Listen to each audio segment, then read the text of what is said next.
অনেকে বলে যে নামাজের সময় খেয়াল রাখা উচিত যে আমার ডানে জান্নাত বামে জাহান্নাম পিছে আজরাইল, এসব কি কোনো হাদিসের ভিত্তিতে বলা হয়? না ভাই, এটা কোনো হাদিসের ভিত্তিতে বলা হয় বলে আমার মনে হয় না। এগুলো আমরা অনেক আলেমদের কাছ থেকে, অনেক মৌলভী শরীফদের কাছ থেকে শিখেছি বা শুনেছি। তারা এগুলো বলেছেন হয়তো আমাদের মনোযোগ ধরে রাখার জন্য, একটা বুদ্ধি দিয়েছেন আর কি, যে যাতে করে আমরা এগুলোর মধ্যে থাকি আর কি। কিন্তু আমি যদি এই বিশ্বাস রাখি যে হ্যাঁ সত্যিই আমার ডানে জান্নাত আছে, আমার বামে জাহান্নাম আছে, তাহলে সেক্ষেত্রে সেটা সঠিক হবে না, এটা ভুল হবে, এটা বেদাতের দিকে নিয়ে যেতে পারে। অতএব ওইটা আমরা মনে রাখবো না। আপনার বামে হয়তো এমন কোনো ব্যক্তি দাঁড়াইছেন, লোকটা অনেক বড় আলেম, অনেক বড় আমলদার মানুষ, আপনি নিয়ত করলেন আমার বামে জাহান্নাম আছে। চিন্তা করেন ব্যাপারটা কেমন হলো? ব্যাপারটা মানে ভেরি অড না?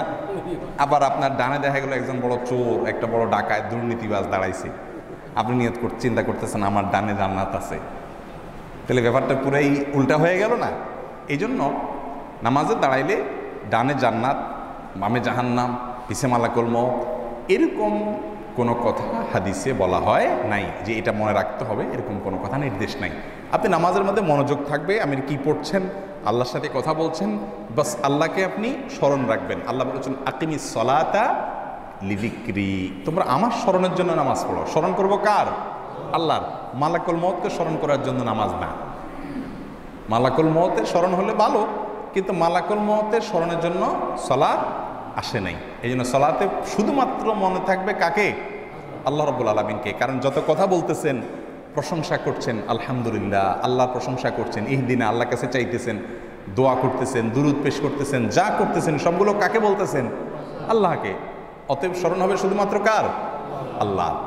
অতএব ডানে জান্নাত বামে জাহান্নাম এ সমস্ত মনে করার দরকার নাই। এগুলো হয়তো বলেছেন একসময় হুজুররা, বুদ্ধি দিয়েছেন আর কি মানুষকে, কিন্তু এই বুদ্ধিটা হাদিস থেকে বর্ণিত না। পিছে মালাকুল মউত এটা বলে হয়তো বুঝাতে চাইছেন যে আসলে আমাদের মালাকুল মউত তো যে কোনো মুহূর্তে আমাদের সময় শেষ হলে আমাদেরকে জান কবজ করে ফেলবে, সেই হিসাবে আমার পেছনে আছে মনে করা হয় আর কি। কিন্তু এরকম কোনো ধারণা আমরা নামাজের মধ্যে নিয়ে নামাজ আদায় করতে হবে, সেটা সঠিক নয়।